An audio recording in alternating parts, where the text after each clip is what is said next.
My husband's work wife just became our neighbor. I stood in my kitchen staring at the moving truck backing up into the house next to mine. The house had finally been sold after the previous owner moved to Florida a couple months back. I baked cookies to welcome them to the neighborhood and walked over. The front door was open with boxes everywhere. I knocked on the frame and called out, "Hello? I'm from next door. I brought some cookies." I heard footsteps coming from the back of the house, heels clicking on hardwood, and then she appeared.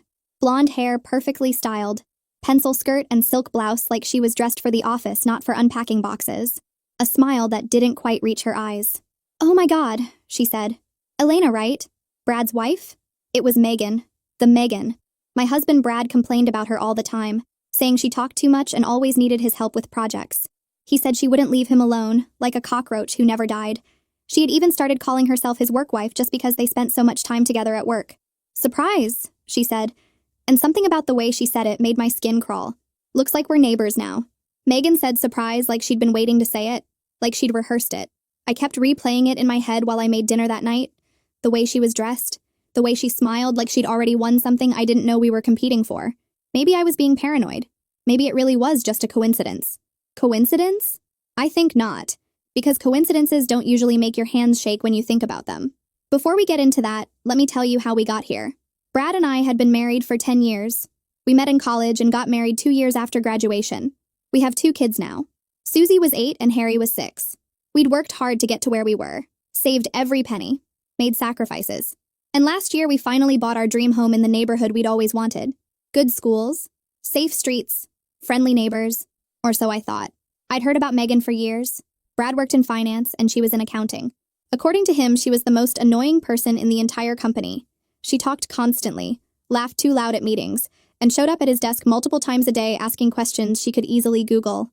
"She's exhausting," he'd say when he came home from work. "I don't know how anyone deals with her."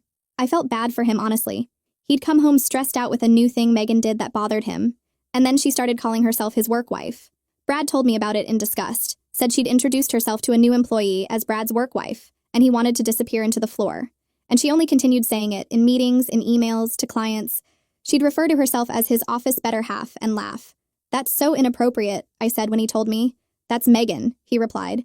"No boundaries, no self-awareness. She actually thinks it's cute. Why don't you just talk to HR?" I asked. "And say what? She's annoying? She asks for help with work? She calls herself my work wife?" They'd laugh me out of the building. So he dealt with it, and I trusted him without question. Because who complains that much about someone they're actually interested in? Brad came home from work a few hours after I met Megan, and he stopped dead cold in his tracks when I told him she bought the house next door. His face did something I couldn't read. "That's weird. She never mentioned she was house hunting." "This is going to be a problem," I sighed. "Why?" "She's just a neighbor now. It's probably a coincidence. Nice neighborhood, good schools, makes sense." He said it so casually, so dismissively, like I was being ridiculous. But that didn't make sense. Brad should have been annoyed. That's the thing I couldn't stop thinking about. For 4 years he complained about this woman nonstop. She was exhausting, she was clingy, she wouldn't leave him alone. And now she's living 10 feet from our bedroom and he shrugged it off like I told him we were out of milk. Something was wrong with that math. Something didn't add up. And I was going to pay very close attention until I figured out what. It didn't take long for Megan to start making herself at home. Not in her house, in mine. The first time she knocked on our door was a Sunday afternoon. Brad was in the backyard grilling burgers and I was setting the table when the doorbell rang. Megan stood there holding a bottle of wine and smiling. I smelled the barbecue and thought I'd bring something to contribute. Hope that's okay? I tried to be welcoming. I really did. Maybe Brad and I had judged her too harshly and she really was just lonely and looking for friends. So I handed her a plate and poured her a drink and made space for her at our table. But then he sat down next to Brad. Not across from him where there was an empty chair. Next to him.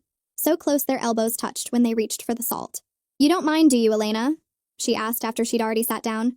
"Brad and I sit next to each other at every work lunch. Force of habit," I minded.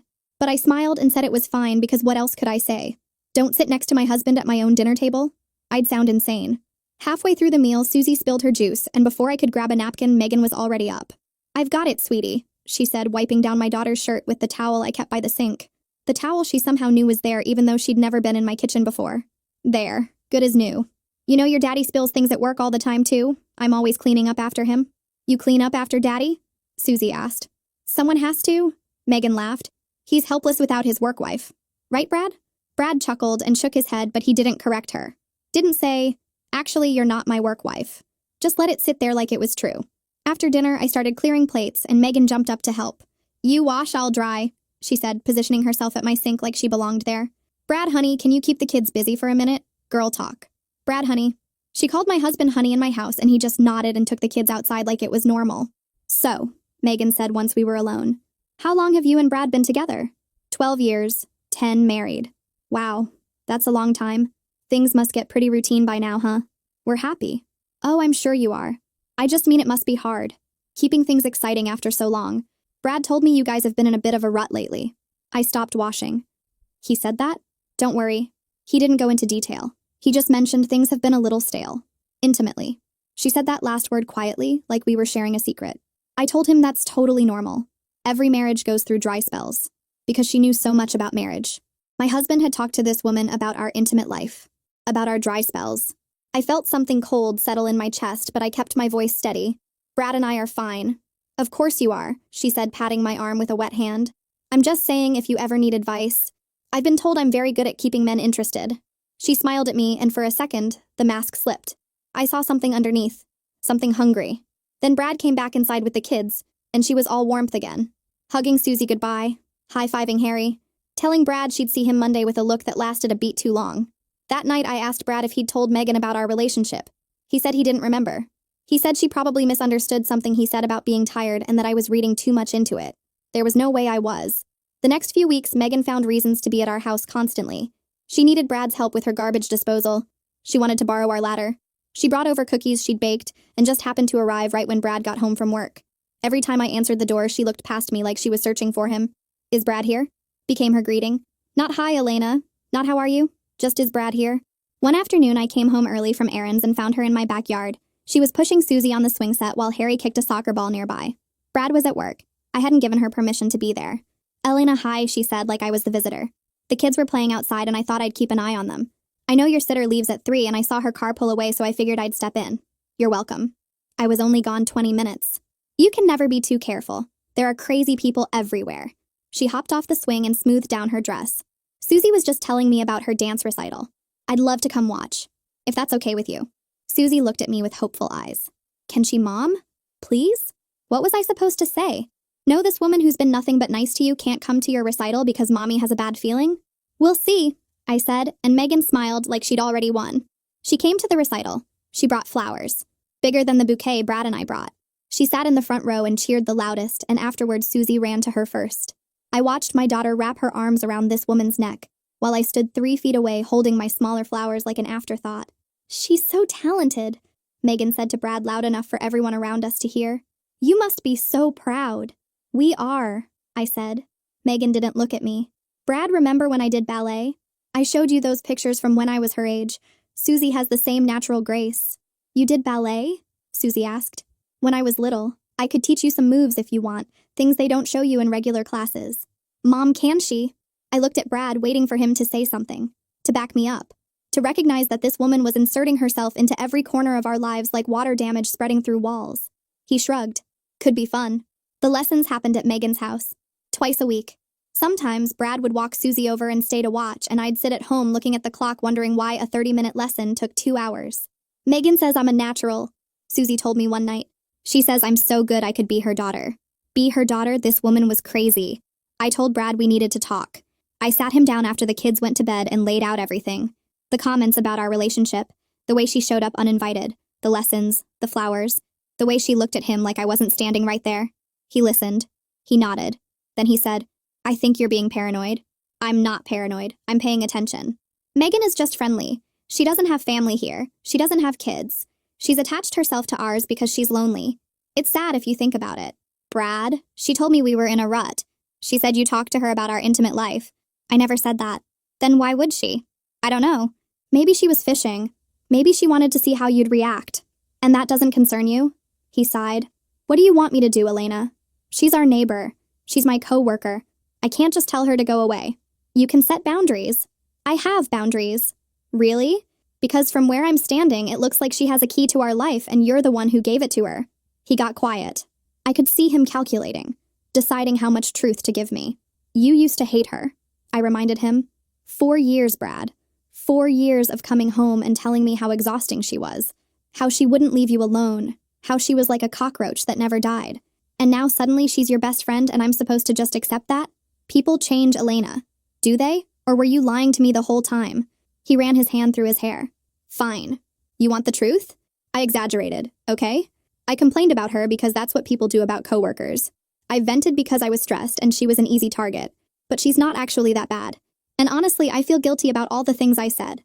I was being hateful for no reason and I'm trying to be better. Trying to be better, I said, not believing him for a minute. Yes. I'm trying to grow as a person. I'm trying to stop being so negative about people who don't deserve it.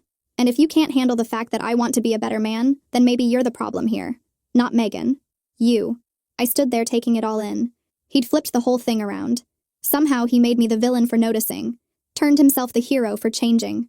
And somewhere in the middle, Megan got to be the innocent victim of my paranoid housewife fantasies. Fine, I said. Fine, Brad. Be better, grow, whatever. But I'm telling you right now something is off, and when it blows up, I need you to remember that I tried to warn you. He kissed my forehead like I was a child who'd just had a tantrum. Nothing is going to blow up. I promise. I let it go. Or I tried to. I stopped bringing up Megan's name. I stopped questioning the ballet lessons and the random visits and the way she looked at my husband. I told myself I was being crazy and jealous and maybe Brad was right. Maybe I was the problem. But 2 weeks later, I couldn't sleep. I went downstairs for water around midnight and glanced out the kitchen window like I always did. Our backyard was dark. The fence line was shadowed by the oak tree we'd planted when we first moved in. But there was movement. I squinted and stepped closer to the glass. There were 2 figures standing at the fence. Brad in his sweatpants and t-shirt. Megan in a silk robe that barely covered her butt. They were talking in low voices. I couldn't hear what they were saying, but I could see how close they were standing. I could see her hand resting on his forearm. I could see him leaning in like she was magnetic and he couldn't help himself. She laughed at something he said and touched his chest. Let her fingers linger there for a second too long. He didn't step back. Didn't remove her hand. Just stood there soaking it in like a man dying of thirst. I watched for 5 minutes. Watched her flip her hair. Watched him smile in a way he hadn't smiled at me in months. Watched whatever was between them pulse like a living thing in the dark. Then I went back to bed and pretended to be asleep when he came in 20 minutes later. The next morning, I waited until the kids left for school. I poured myself a cup of coffee and sat down across from Brad at the kitchen table. He was scrolling through his phone, eating toast like it was any other Friday. Like he hadn't been whispering with another woman in our backyard 12 hours ago. He looked up from his coffee. What? At the fence. With Megan. Midnight. Her in a robe. You with your hands all over each other. He set down his phone. It wasn't like that. Then tell me what it was like. I couldn't sleep.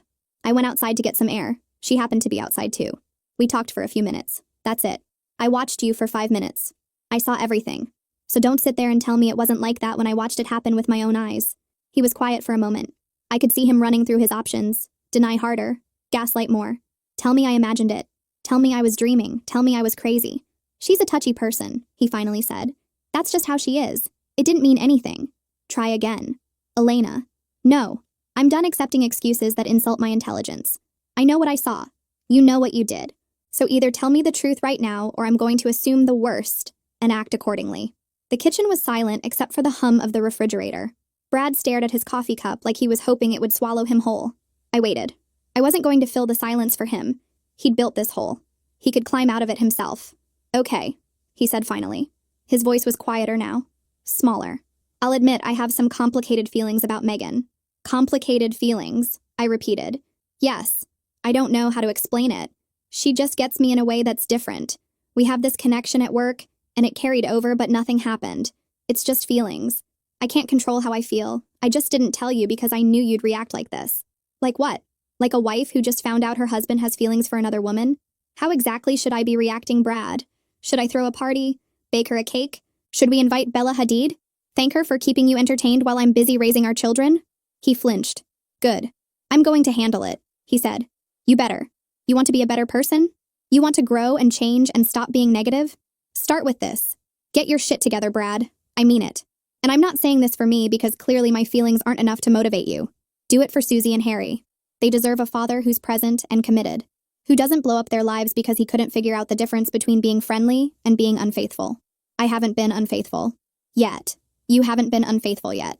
But you're standing at the edge of that cliff, and instead of stepping back, you're checking the view. I'm telling you right now, if you go over, I'm not jumping after you. I will take those kids and I will build a life without you and I will not feel guilty about it for 1 second. He stared at me. He knew that if he actually cheated, I was going to take our kids and build a life without him, and I wouldn't feel guilty about it for 1 second. So it was up to him to grow a pair. I picked up my coffee and walked out of the kitchen, left him sitting there with his cold toast and his complicated feelings and the weight of everything he was about to lose. Here's the thing about ultimatums. You give them because you want the other person to fight for you. You want the version of them you fell in love with to show up and prove that person still exists somewhere underneath all the lies. But ultimatums are dangerous, because sometimes people do exactly what you asked. They say the right things. They make the right moves. They become everything you need them to be. And that's when you have to ask yourself the hardest question. Is this real? Or is this just a better performance? Brad came home that night with a bouquet of roses. He handed them to me and pulled me into a hug before I could say anything.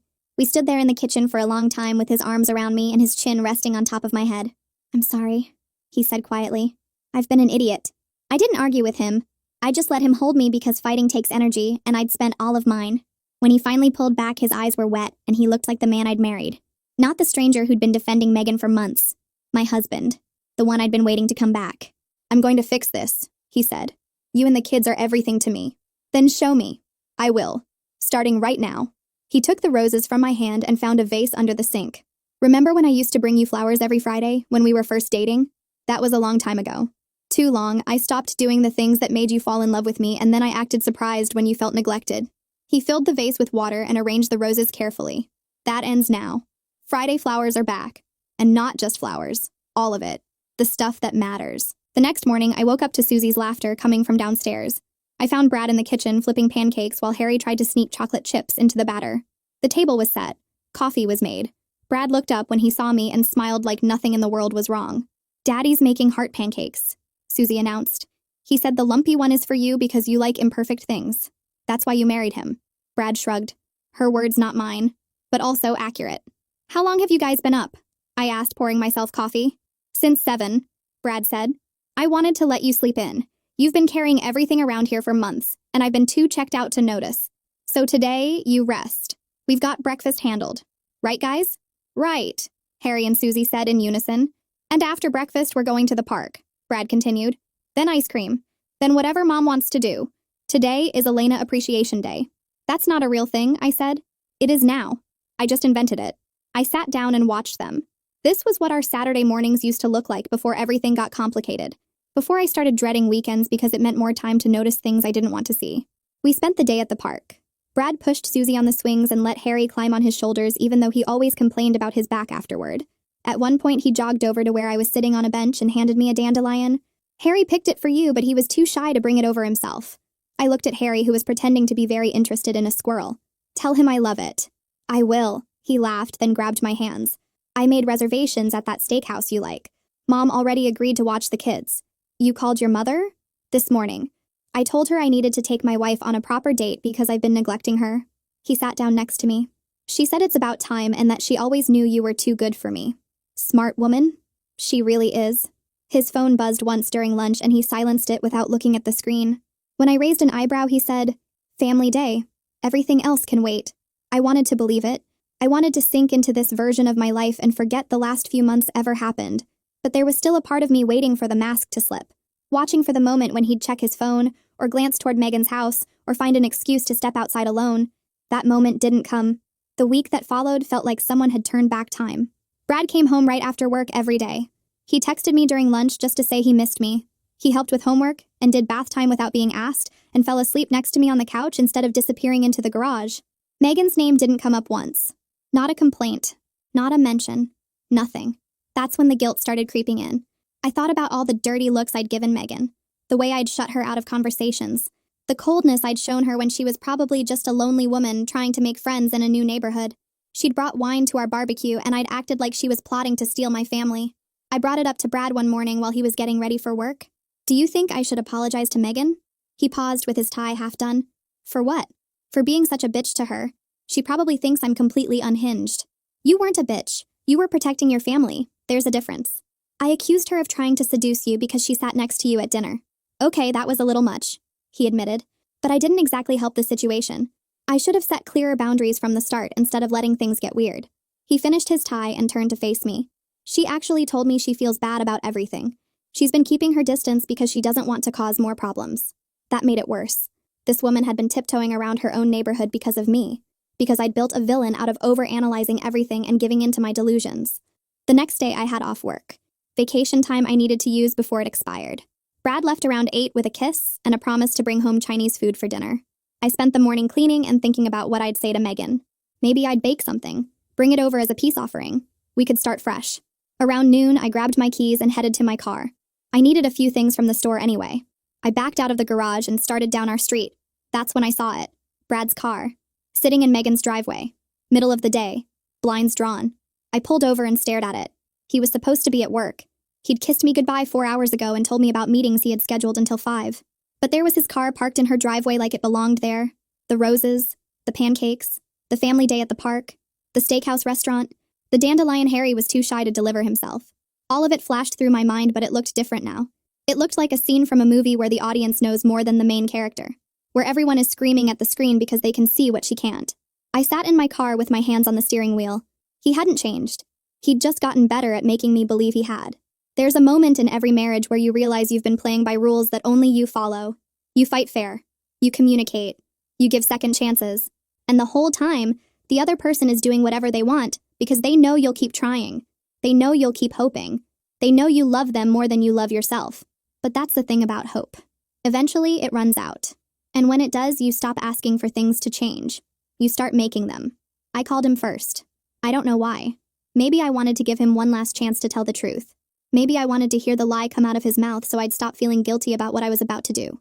He picked up on the 4th ring. Hey. His voice was heavy, breathless, like he'd just climbed a flight of stairs. Or something else. Where are you? Work. It's crazy today. Back-to-back meetings until 5. I heard rustling. Movement. Everything okay? Yeah, just wanted to hear your voice. That's sweet, babe. He was distracted. I could tell. Listen, I gotta run. Holloway's waiting on those projections. I'll see you tonight, okay? Love you. He hung up before I could respond. I sat in my car for a full minute staring at his name on my phone screen. Back-to-back meetings. Holloway's projections. The same lies he'd been telling for months, probably. The same voice he'd used to promise me Friday flowers were back. The same mouth that had kissed me goodbye this morning before driving straight to her house. His car was in Megan's driveway. I'd driven past on a hunch. Just to check. Just to prove myself wrong. But there it was. The black Mustang I'd helped him pick out 2 years ago. Parked behind her white Nissan like it belonged there. I pulled in behind him. Blocked him in. If he was going to run, he'd have to go through me first. The front door was unlocked. I didn't knock. I walked in like I owned the place because in a way I did. Every late night he'd spent working. Every weekend conference call that went 3 hours long. Every business trip that required him to leave on Friday and come back on Monday. I'd paid for this. I'd earned the right to walk through that door. The living room was dim. Curtains drawn. Vanilla candles flickering on the coffee table like this was some kind of romantic movie and not the destruction of everything I'd built. I heard them before I saw them. A low laugh. His voice murmuring something I couldn't make out. Her responding with a sound that made my jaw clench. They were on the couch. Brad's shirt was unbuttoned to his stomach. Megan was straddling him, her blouse somewhere on the floor, her hands in his hair. Neither of them heard me come in. They were too busy, too distracted, too certain they'd gotten away with it. Back-to-back meetings, huh? Brad's head snapped toward me so fast I thought he'd hurt himself. He shoved Megan off his lap and scrambled to his feet, his hands flying to his buttons like covering up, now would erase what I'd already seen. Elena? He said my name like it was a foreign word, like he'd forgotten I existed. How did you? Your car's in her driveway, in the middle of a Tuesday, while you're supposedly in back-to-back meetings. I leaned against the doorframe, crossed my arms. I'm not a detective, Brad, but even I can solve that mystery. Megan didn't scramble. She didn't panic. She stood up slowly, smoothing her hair like she'd just woken up from a nap. Her lipstick wasn't even smudged. She reached for her blouse and pulled it on one arm at a time, taking her time, letting me watch. You could have texted first, she said. Given us a heads up. Sorry. Didn't realize I needed an appointment to catch my husband cheating. Cheating is such an ugly word. She buttoned her blouse from the bottom up. I prefer connecting. Brad and I have a connection. We always have. I'm his work wife, after all. That phrase again. She loved throwing that in my face and he loved ignoring it. Brad stepped toward me, his hands raised like he was approaching a wild animal. Elena, listen to me. This isn't what it looks like. You're right. It looks like you were about to sleep with your coworker on her couch, but I'm sure you were just giving her CPR. Mouth to mouth. Very thorough. I'm serious. His voice dropped. Softened. The same tone he used when he was trying to talk me out of being upset about something. Megan and I were just talking. Things got out of hand. But nothing happened. You walked in before anything actually happened. Your shirt's unbuttoned and her bra's on the lampshade, but sure, nothing happened. Megan laughed. A short, sharp sound. She's smarter than you give her credit for, Brad. I told you she'd figure it out eventually. Shut up! He whipped around to face her. This is your fault. You pushed this. You moved here. You wouldn't leave me alone. Oh, please. Megan rolled her eyes. You were texting me before I even signed the lease. You helped me pick out the paint colors. You told me which side of the fence had the better view of your bedroom window. Don't act like you're the victim here. I watched Brad's face change, the panic changing to something harder, something meaner. He turned back to me with a look I'd never seen before. Or maybe I had, and I just refused to recognize it. You know what? Fine. Yes. Megan and I have been spending time together. But have you asked yourself why? He took a step closer. When's the last time you looked at me the way she does? When's the last time you made me feel like I mattered? You're so busy with the kids, with work, with your little projects. You haven't touched me in weeks. You barely talk to me anymore. What was I supposed to do? Not sleep with the neighbor seems like a good start. You created this situation. If you'd been paying attention to your marriage, so this is my fault. I nodded slowly. I made you lie to me for months. I made you sneak around behind my back. I made you bring her into our children's lives and let them get attached to the woman you were planning to replace me with. That's not what I said. That's exactly what you said. You're just mad I repeated it back without the spin. Megan moved to stand next to Brad. Close. Possessive. Her hand brushed his arm like she was claiming territory. Elena, I know this is hard to hear, but sometimes marriages just run their course. It's not anyone's fault. People grow apart. Brad and I grew together. These things happen. These things don't just happen. They require lying, scheming, moving next door to someone else's family, and systematically inserting yourself into their life. I smiled at her. That's not fate, Megan. That's a plan. Think what you want. She shrugged. It doesn't change anything. You're right. It doesn't. I looked at Brad. I want you out of the house tonight. We'll figure out the rest through lawyers. Elena, wait. Brad grabbed my wrist. We can work through this. Couples survive affairs all the time. We have kids. We have a history. You can't just throw that away because of one mistake. One mistake that lasted how long? 6 months? A year? I pulled my arm back. When did it start, Brad? Before she moved here? After? Was I making you feel neglected when I was planning Susie's birthday party or when I was up all night with Harry's stomach flu? You're being dramatic. And you're being a coward. Pick one of us and say it out loud. Right now. Silence. Brad looked at me, then at Megan, then back at me. His mouth opened, closed, opened again. Megan filled the silence for him. There's something you should know before you make any big decisions. Her hand moved to her stomach, rested there. Light, almost casual. I'm pregnant. 8 weeks. Brad's baby. The room stopped. Everything stopped. I could hear the candle flames flickering, the hum of the refrigerator in the kitchen, the sound of my own heartbeat pounding in my ears. You knew? I asked Brad. She just told me, today. That's why I came over. I was trying to figure out how to handle it. His voice cracked.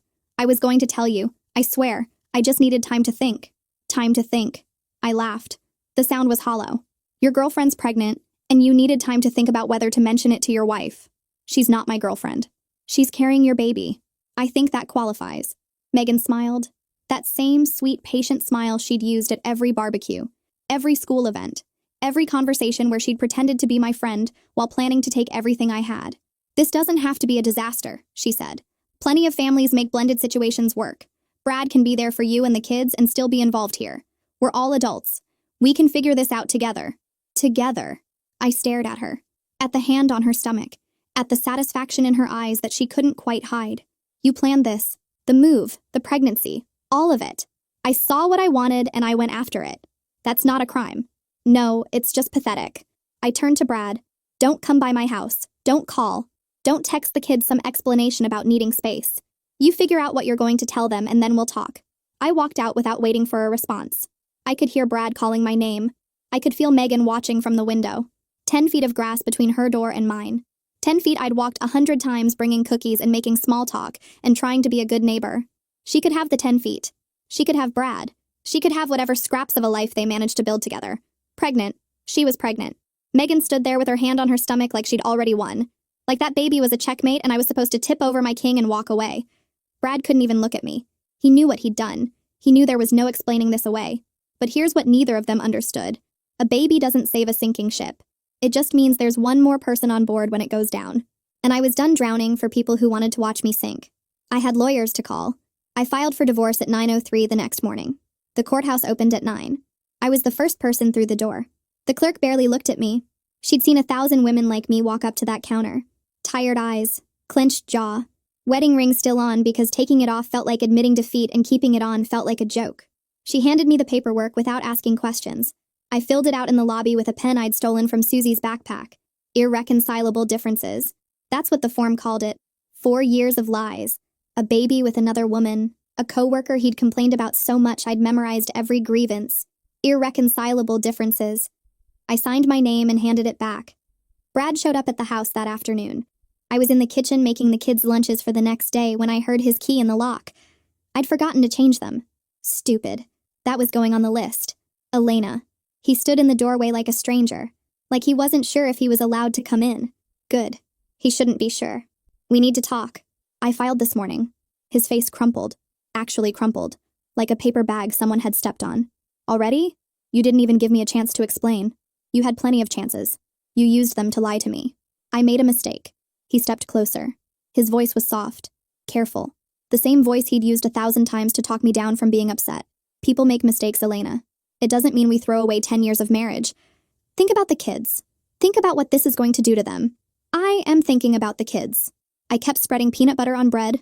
Smooth strokes. Even layers. I'm thinking about what it would do to them to grow up watching their mother accept being treated like garbage. I'm thinking about what it would teach Susie about how women should let men behave. I'm thinking about what it would teach Harry about accountability. So that's it? You're just done? You're not even going to try? I set down the knife and turned to face him. He looked smaller than I remembered. Or maybe I was just finally seeing him at actual size. I tried for 10 years. I tried when you worked late every night and I was home alone with a newborn. I tried when you forgot our anniversary 3 years in a row. I tried when you complained about Megan constantly and I listened and sympathized and never once suspected that the reason you couldn't stop talking about her was because you couldn't stop thinking about her. His jaw tightened. That's not fair. Isn't it? I laughed. The sound surprised both of us. 4 years, Brad. 4 years of Megan's so annoying and Megan won't leave me alone. And Megan's like a cockroach who won't die. You know what I think now? I think you were mad. Not at her. At yourself. Because you wanted her, and you knew wanting her made you a bad person. So you complained about her instead. Made her the villain. Made yourself the victim. And I bought every word of it because I trusted you. You're twisting everything. I'm seeing clearly for the first time in years. He changed tactics. I watched it happen in real time. The softness melted away. Something harder took its place. Fine. You want a divorce? Let's talk about what that actually looks like. I make more money than you. I can afford a better lawyer. You really want to drag this out in court? You really want the kids to go through that? Are you threatening me? I'm being realistic. He shrugged. You file for divorce? You're not just leaving me. You're leaving the life I provided. The house, the cars, the vacations. You think you can maintain all that on your salary? I picked up the knife again. Went back to the sandwiches. I think I'd rather live in a studio apartment with my dignity than in a mansion with a man who sleeps with the neighbor and blames me for it. Elena? Get out. I didn't raise my voice. I didn't need to. The kids will be home in an hour. I don't want them to see you here. You can pick them up on Saturday supervised at my mother's house until we figure out a real schedule.